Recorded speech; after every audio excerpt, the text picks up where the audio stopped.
Kami meninggikan nama Yesus di tempat ini. Nama di atas segala nama.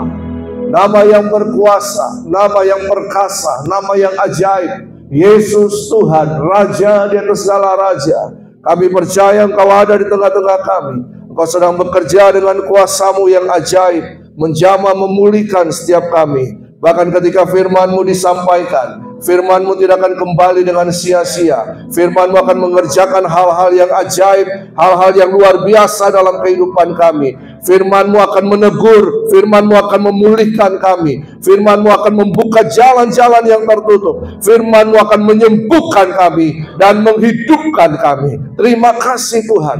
Kami percaya bahkan lebih daripada itu. Ketika kebenaran firman-Mu disampaikan, nyatakanlah kasih-Mu.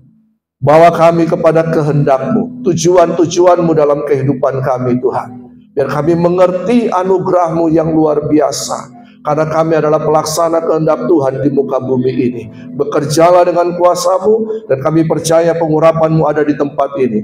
Tolonglah hamba-Mu untuk bisa menyampaikan kebenaran firman-Mu dengan bahasa yang sederhana, yang bisa dimengerti oleh umat-Mu. Dan Tuhan mengubahkan setiap kami. Kami bersyukur dalam nama Tuhan Yesus Kristus. Yang percaya katakan amin. Haleluya. Silakan duduk Bapak Ibu Saudara. Puji Tuhan.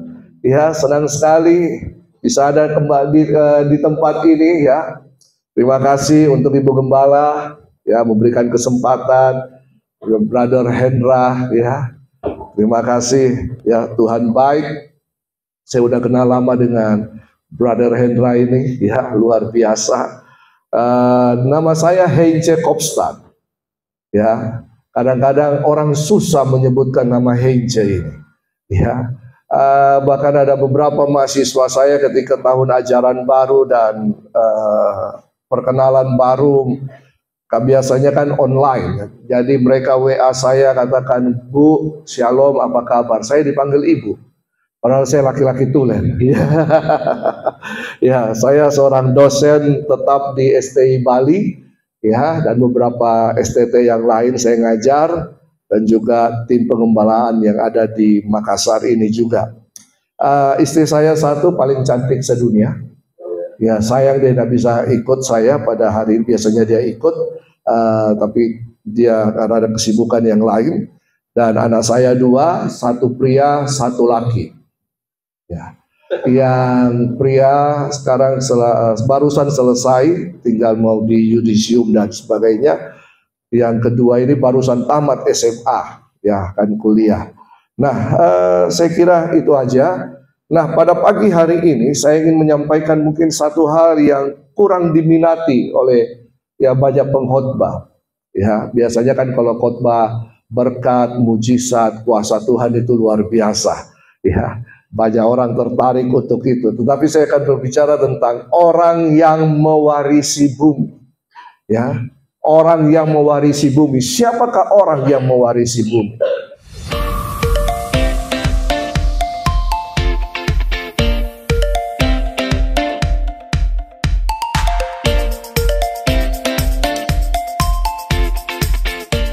Kejadian menyatakan bahwa bumi diciptakan untuk manusia. Tetapi ketika manusia jatuh dalam dosa, bumi ini diambil alih kekuasaannya oleh si jahat, oleh si iblis. Nah, ketika kita bertobat, Tuhan memulihkan kehidupan kita. Tetapi bumi ini dan dunia ini, bumi adalah tempat tinggal manusia. Tetapi dalam pengelolaannya, iblis yang berintervensi. Makanya kita lihat sekarang hari-hari ini, di mana-mana kerusakan alam terjadi dan banyak hal ya. Nah, baru ini banyak berita heboh di mana Raja Ampat di pulau-pulau di sana mulai. Dan satu hal, karena keserakahan manusia. Kenapa manusia serakah? Karena yang bekerja di baliknya adalah kuasa jahat yang ingin menghancurkan bumi ini, ciptaan Allah yang baik. Apapun yang diciptakan oleh Allah yang baik itu ingin dihancurkan oleh kuasa kegelapan, termasuk manusia. Amin. Karena itu mari kita belajar hari ini, siapakah orang yang mewarisi bumi? Matius 5 ayat 5 berkata, berbahagialah orang yang lemah lembut, karena mereka akan memiliki bumi. Berbahagialah orang yang lemah lembut. Ini khotbah Yesus di bukit. Yesus sedang mengajar kepada para murid. Ini awal-awal pelayanan Yesus. Yesus memberikan beberapa hal, termasuk ayat ini, menyatakan kepada para murid bahwa berbahagialah orang yang lemah lembut, karena mereka akan memiliki bumi. Kita kenal dengan ucapan atau sabda bahagia di bukit. Ya, jadi apa yang Yesus nyatakan ini mungkin tidak akan masuk akal dalam kehidupan kita, dalam pemikiran kita. Siapa orang yang memiliki bumi? Pasti orang yang punya kekayaan, betul kan? Orang yang punya kekuasaan. Tapi Yesus mengatakan orang yang memiliki bumi adalah mereka yang lemah lembut. Aha. Masuk akal enggak? Nah, karena itu kita belajar apa sih lemah lembut itu. Lemah lembut bukan lemah gemulai, saudara. Ya. Nah, kita belajar apa itu lemah lembut. Banyak orang yang badannya maco hari-hari ini, anak-anak muda maco, kekar ototnya. Tapi ketika bertemu, hai, apa kabar? Itu bukan lemah lembut, itu lemah gemulai. Kalau orang menari kan harus lemah gemulai, ya, bukan lemah lembut. Karena itu kita belajar apa itu lemah lembut. Dalam bahasa Yunani dipakai kata praus. Lemah lembut itu adalah rendah hati, lembut, ya, lembut, rendah hati. Dalam bahasa Ibrani dipakai kata ani, lemah, membutuhkan. Bahkan dalam istilah yang lain dikatakan miskin, tidak punya apa-apa, selalu berharap, ya. Nah, jadi lemah lembut adalah kerendahan hati, kepatuhan kepada Allah, dan berserah kepadanya.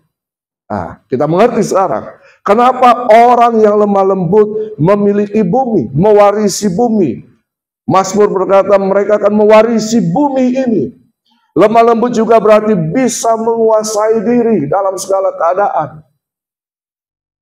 Yesus adalah pribadi yang lemah lembut. Makanya Yesus berkata, belajarlah kepadaku dalam Matius pasal yang ke-11. Belajarlah kepadaku sebab aku ini rendah hati, lemah lembut dan rendah hati. Ya. Nah, dikatakan Musa juga adalah orang yang memiliki hati yang lemah lembut. Kenapa? Yesus bisa marah, iya. Tapi dia tidak punya hati yang korok-korok. Ya, tukang marah, beda. Yesus marah, menjungkir balikan meja penukar uang di bait Allah. Ya, kenapa dia marah? Dia marah pada tempatnya. Bait Allah tempat beribadah kepada Tuhan, tapi dijadikan sarang penyamun, dijadikan tempat jualan. Maka Yesus berkata, rumahku adalah rumah doa bagi segala bangsa. Dia marah pada tempatnya. Manusia sering marah tidak pada tempatnya, betul kan? Iya, kita sering apapun bisa menjadi kemarahan bagi kita. Iya. Nah, Musa juga demikian. Iya. Maka dikatakan orang yang lemah lembut tidak marah saat direndahkan, tetapi memberikan penghormatan kepada orang lain. Ya. Dan mereka adalah, siapa orang lemah lembut ini? Mereka adalah pelayan dan pengelola bumi yang baik. Kalau mereka bisa menguasai kehidupan mereka, mereka bisa menguasai keinginan mereka. Manusia duniawi dikuasai oleh keinginan daging, keangkuhan hidup, apalagi keinginan mata, betul kan? Makanya banyak orang berlomba-lomba untuk cari posisi, cari kedudukan, ya, berjas, berdasi tapi tidak berfungsi. Itu juga banyak dalam gereja. Makanya gereja terpecah-pecah karena banyak orang cari posisi kedudukan di dalam gereja. Ya. Nah, orang yang lemah lembut adalah orang yang rendah hati, yang patuh kepada Allah dan berserah kepadanya, bisa menguasai dirinya. Merekalah para pelayan, merekalah para pengelola bumi, merekalah yang bisa mewarisi bumi. Ketika kita mewarisi bumi, kita bisa menikmati apa yang Tuhan janjikan, betul kan? Kejadian 1 ayat 26 berkata, baiklah kita menciptakan manusia menurut gambar dan rupa kita, supaya mereka berkuasa atas ciptaan-ciptaanku. Mereka berkuasa atas ikan-ikan di laut, burung-burung di udara, atas segala binatang yang ada. Kita menikmati itu. Kita menikmati anugerah kasih Tuhan. Nah, kenapa manusia diciptakan pada hari ke-6, bukan pada hari yang pertama? Kenapa demikian? Karena kalau manusia diciptakan hari pertama tanpa ada sandang pangan, tanpa ada makanan, bisakah manusia bertahan? Nah, karena itu Tuhan baik. Tuhan menyediakan semuanya. He provide us. Lalu kemudian apa? Dia menciptakan manusia. Amin. Berarti Tuhan tahu. Tuhan tahu kebutuhan kita. Tuhan tahu. Kita manusia penuh keinginan. Kita tidak tahu kebutuhan. Betul apa betul? Ya. Manusia punya banyak keinginan. Tapi untuk kebutuhan kadang-kadang kita tidak mengerti apa yang kita butuhkan. Aha. Betul apa betul? Ya. Nah, itu Tuhan tahu kebutuhan kita. Makanya kalau kita berdoa dengan keinginan, ya Tuhan dengar, tapi belum tentu dijawab. Tapi kita berdoa karena kita butuh, ya. Tapi bisakah keinginan menjadi kebutuhan? Ya bisa saja. Saya ingin sepatu baru supaya ya Tuhan, saya butuh sepatu. Padahal sepatu masih banyak di rumah. Ya. Butuh, ya. Lihat jalan-jalan di mall. Lihat ada yang kata apa? S-A-L-E. Saling. Ya. Banyak kan? Iya. Tapi kadang-kadang, ya itulah keinginan mata menggerakkan keinginan daging supaya terjadi apa? Keangkuhan hidup. Oke, kita lihat bersama lagi. Bagaimana menjadi lemah lembut? Ini dia. Ya, bagaimana menjadi lemah lembut? Saya dididik dari keluarga yang keras. Ya, opa saya, angkong saya itu sangat keras. Ya, dia bahkan jarang sekali gendong anak-anaknya. Ya, papi saya masih oke. Cuman kalau 3 kali nama saya dipanggil dan saya tidak hadir di depan dia, rotan yang begini itu, ya, dia dulu pengusaha rotan. Rotan yang begini, rotan yang begini, rotan yang begini, rotan yang begini banyak di rumah. Ya, tapi kalau rotan yang begini sudah kena di sini Bapak Ibu, itu akan masuk ke dalam, lalu kemudian beberapa detik, menit dia keluar. Wing. Ya, waktu zaman SMP, SD, SMP kan pakai celana pendek. Kalau ke sekolah itu biasanya ada bekas-bekas cambukan. Sampai SMA, ya, saya pernah dipanggil, saya lama-lama datang, saya duduk, langsung saya ditendang sekursi-kursinya dengan saya terbang. Pada waktu itu saya masih kurus kerempeng. Badanku dulu tak begini, Bu Gembala, ya. Dulu kurus kerempeng. Ada teman kuliah saya, ya, di belakang, ya. Oke, bagaimana menjadi lemah lembut? Kita lihat bersama. Yang pertama, mari kita memiliki paradigma yang benar dari Yesus. Yesus berkata, belajarlah kepadaku. Paradigma, Matius 11 ayat 29. Pikulah kuk yang kupasang dan belajarlah padaku, karena aku lemah lembut dan rendah hati, dan jiwamu akan mendapat ketenangan. Kenapa jiwa kita tidak tenang? Karena tadi banyak keinginan. Ya, dan kita berusaha untuk memuaskan keinginan kita. Makanya ada lagu dulu-dulu, ku sungguh puas dengan Yesus. Pernah dengar lagu ini? Ku sungguh puas dengan Dia.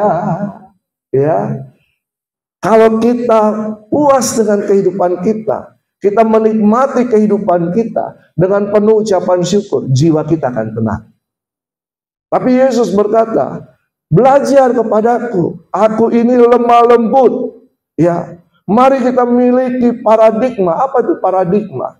Dalam bahasa Yunani katakan paradekninai. Paradekninai, ya. Katakan sama-sama, paradekninai. Anda telah lulus pelajaran bahasa Yunani 1. Ya, nilainya terserah dosennya. Ya. Nah, paradekninai apa itu? To show side by side. Parah itu adalah ada di samping. Ya, parah. Makanya dikatakan kenal Roh Kudus itu Parakletos. Berjalan di samping bersama-sama. Parah itu di samping. Ya, tapi Roh Kudus juga ada di dalam kita. Parah, dinai itu artinya dia ada di samping untuk menunjukkan sesuatu. Untuk memberikan gambaran sesuatu. Ya.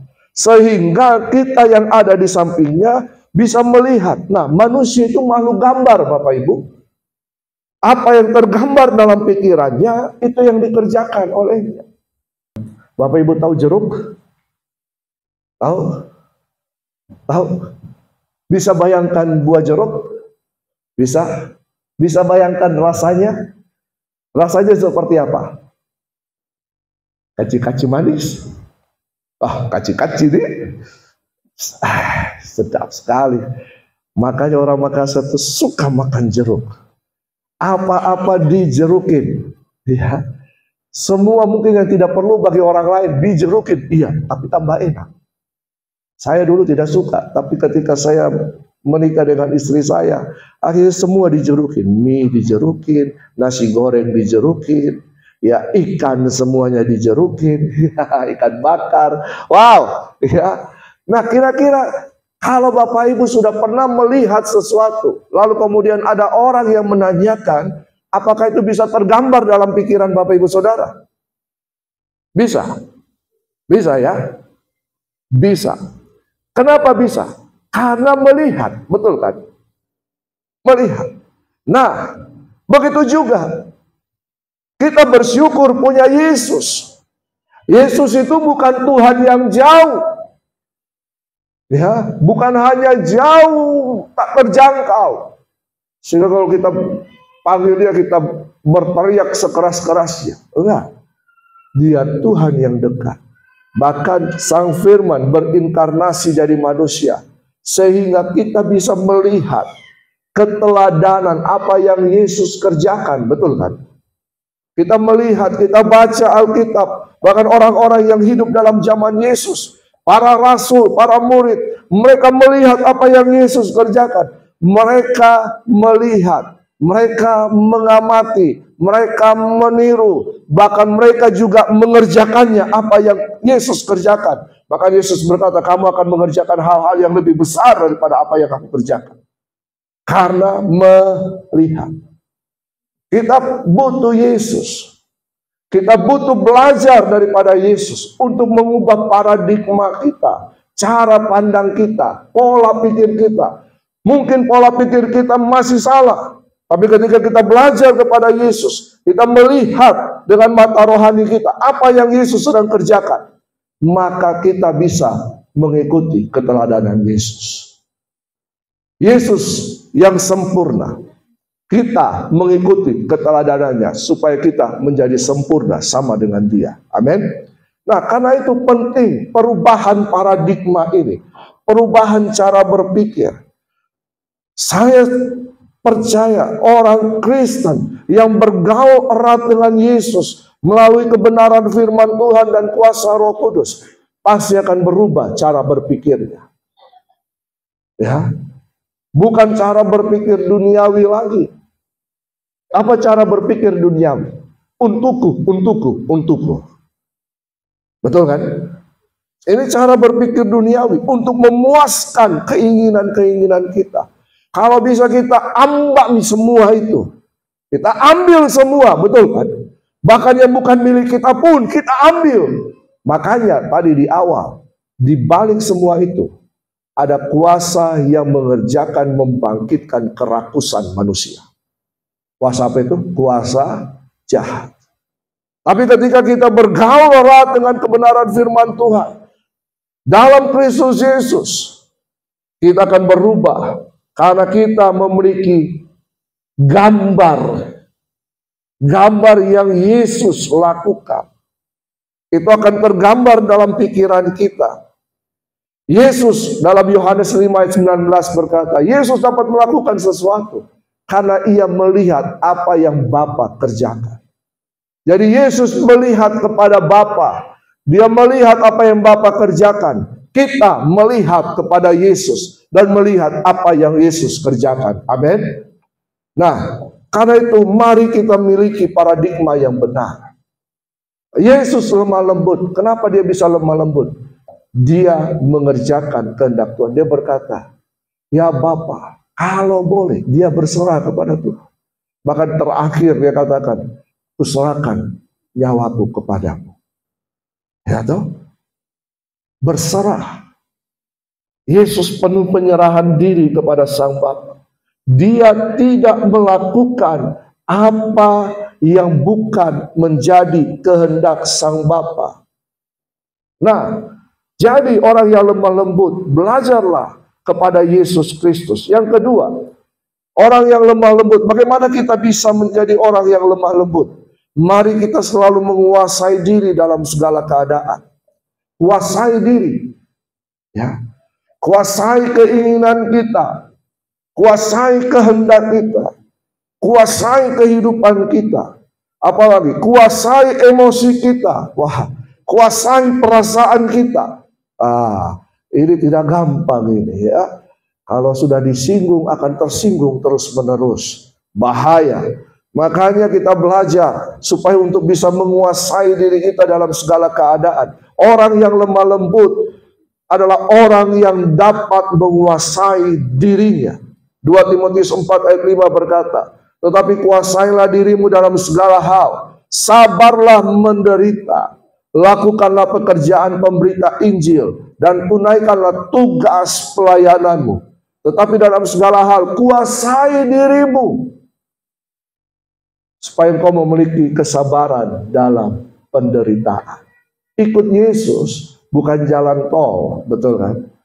Ya, percaya Yesus kita tidak membayar apa-apa. Toh, mengikut Yesus kita bayar kesetiaan, ketaatan. Melayani Yesus kita bayar dengan seluruh kehidupan kita. Makanya firman Tuhan katakan, persembahkanlah hidupmu sebagai persembahan yang kudus dan berkenan kepada Allah. Nah, Filipi 2 ayat 2 sampai 3.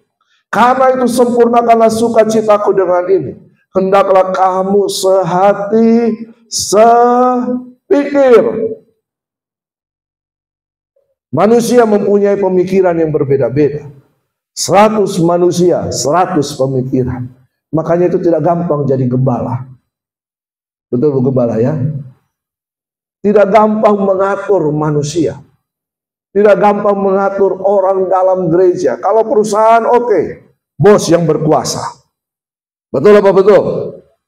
Tapi dalam pelayanan, tidak gampang. Makanya mari kita tundukkan. Firman Tuhan katakan begini, hendaklah kamu sehati sepikir, dalam satu kasih, satu jiwa, satu tujuan, dengan tidak mencari kepentingan sendiri atau puji-pujian yang sia-sia. Sebaliknya, hendaklah dengan rendah hati yang seorang menganggap yang lain lebih utama daripada dirinya sendiri. Dan kalau misalnya dalam panitia Natal, seseorang atau seorang bapak yang punya uang banyak mengusulkan sesuatu dan usulannya tidak diterima, bisa marah nggak?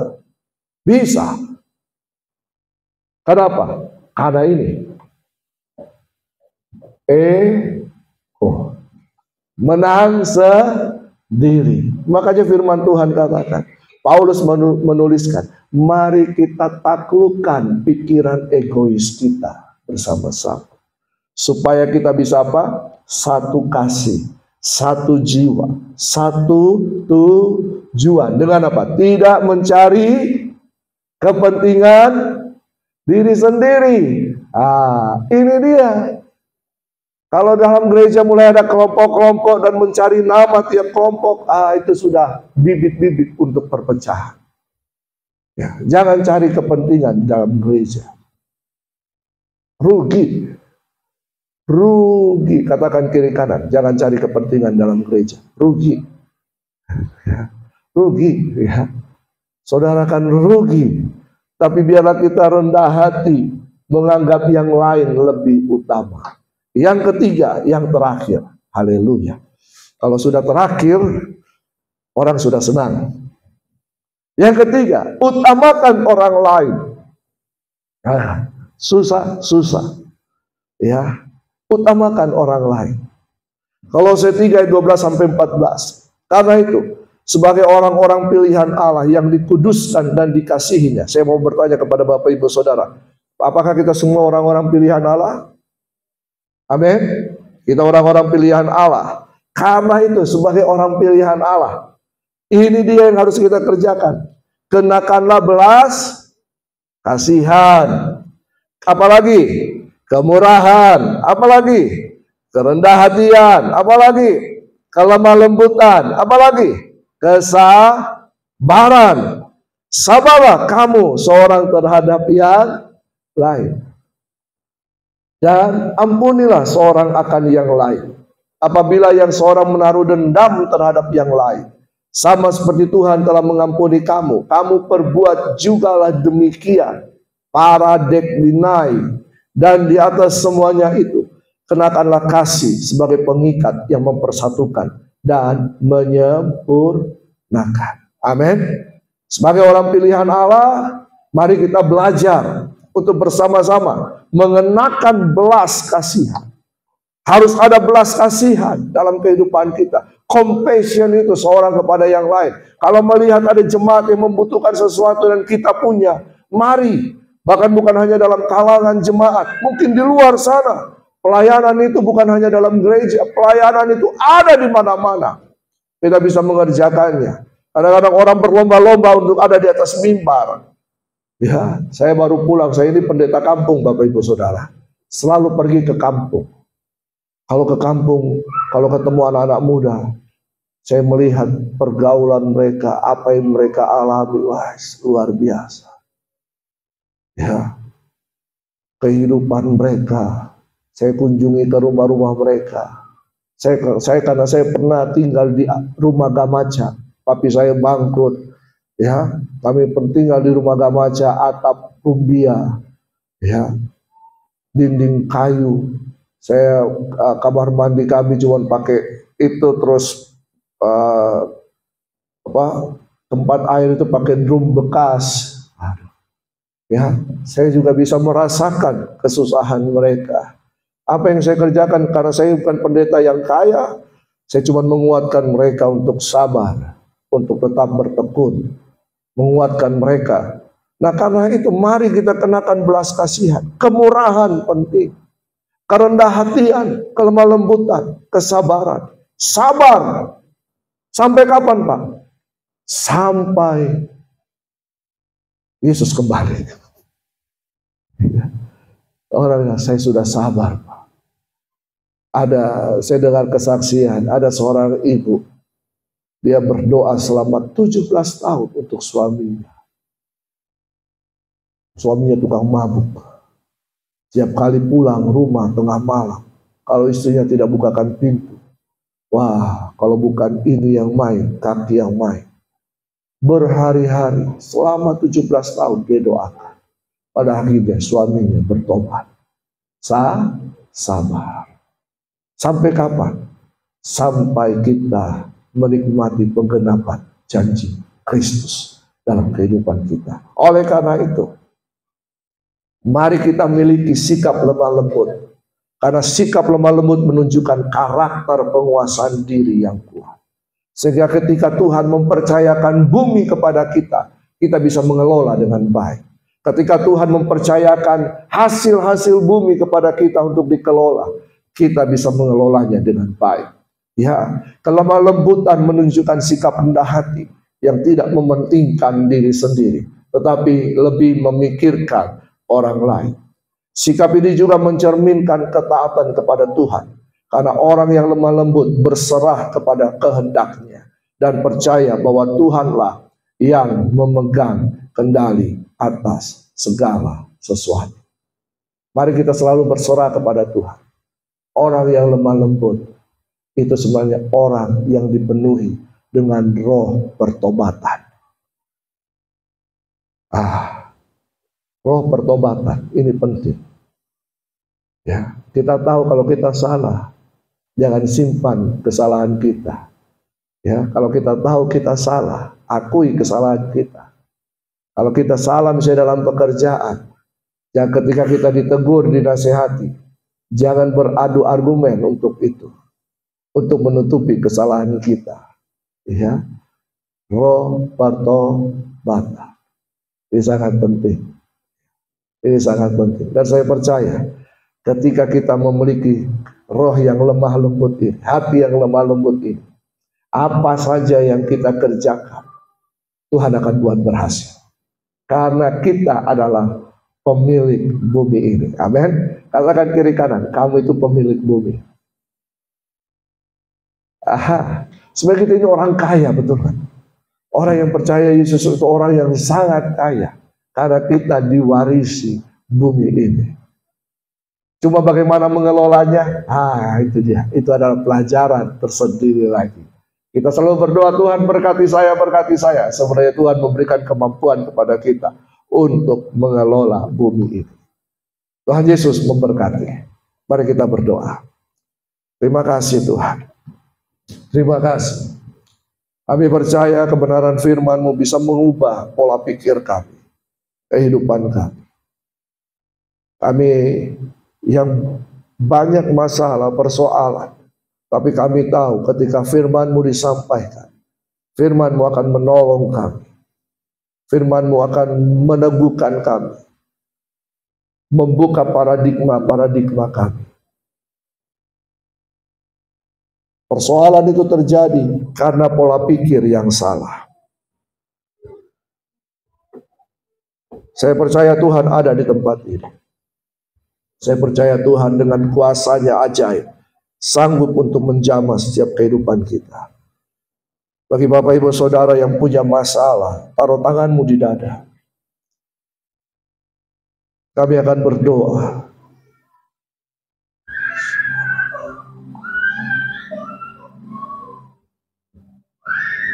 Roh Kudus bekerja di tengah-tengah kami. Kuasa-Mu yang ajaib bekerja menjamah kami. Kami butuh Engkau, Roh Kudus. Katakan, kami butuh Engkau, Roh Kudus. Saya butuh Roh Kudus. Saya butuh Roh Kudus.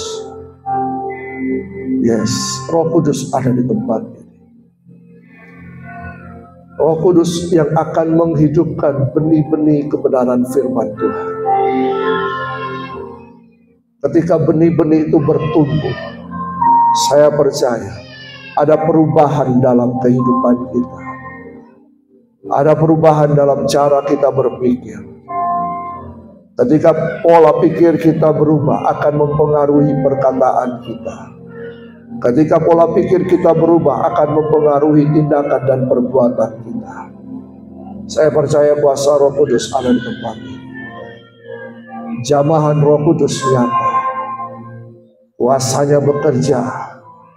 Kuasanya bekerja. Mungkin selama ini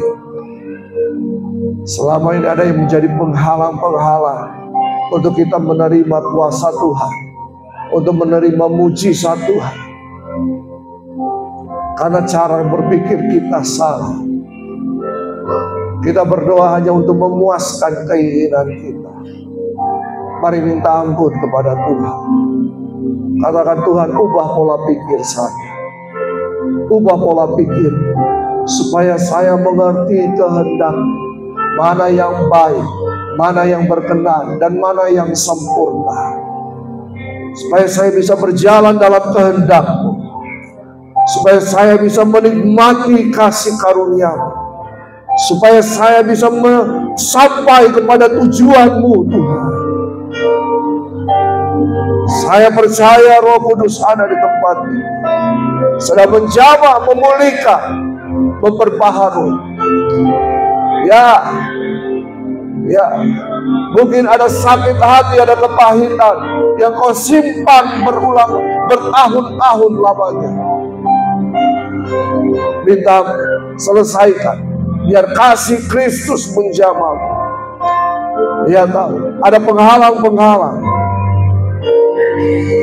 ada penghalang-penghalang yang harus dihancurkan, yang harus dipatahkan. Tuhan jamah, Tuhan jamah. Tuhan jam, Tuhan jam, Tuhan jam, Tuhan jam. Kalau penghalang-penghalang ini tidak dipatahkan, dihancurkan, sekuat apapun engkau berusaha, kau belum bisa menikmati sepenuhnya kasih Tuhan, kebaikan Tuhan. Yes. Ya, kelepasan terjadi. Yang sakit disembuhkan, yang lemah tak berdaya diberikan kekuatan, yang membutuhkan jalan keluar, pintu-pintu akan terbuka. Dalam nama Tuhan Yesus, dalam nama Tuhan Yesus, dalam nama Tuhan Yesus, dalam nama Tuhan Yesus. Yes, kami bersyukur. Terima kasih Tuhan. Terima kasih.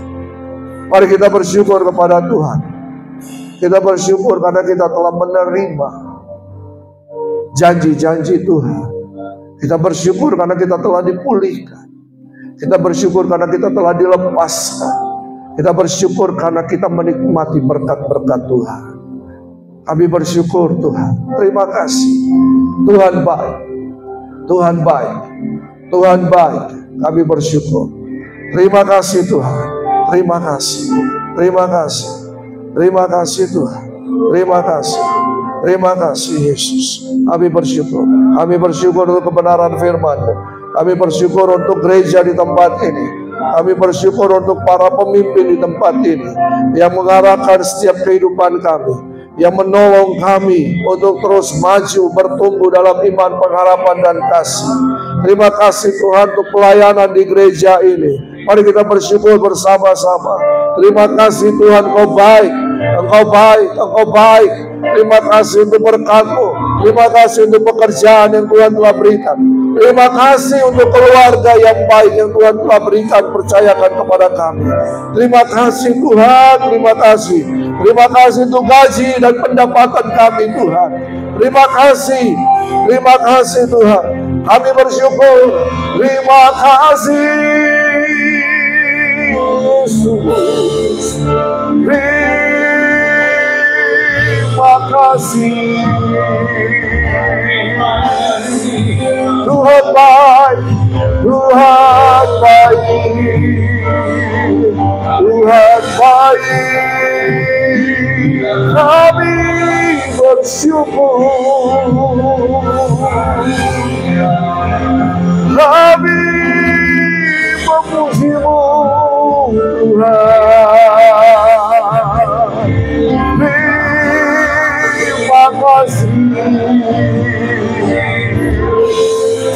Kami bersyukur. Oh ya,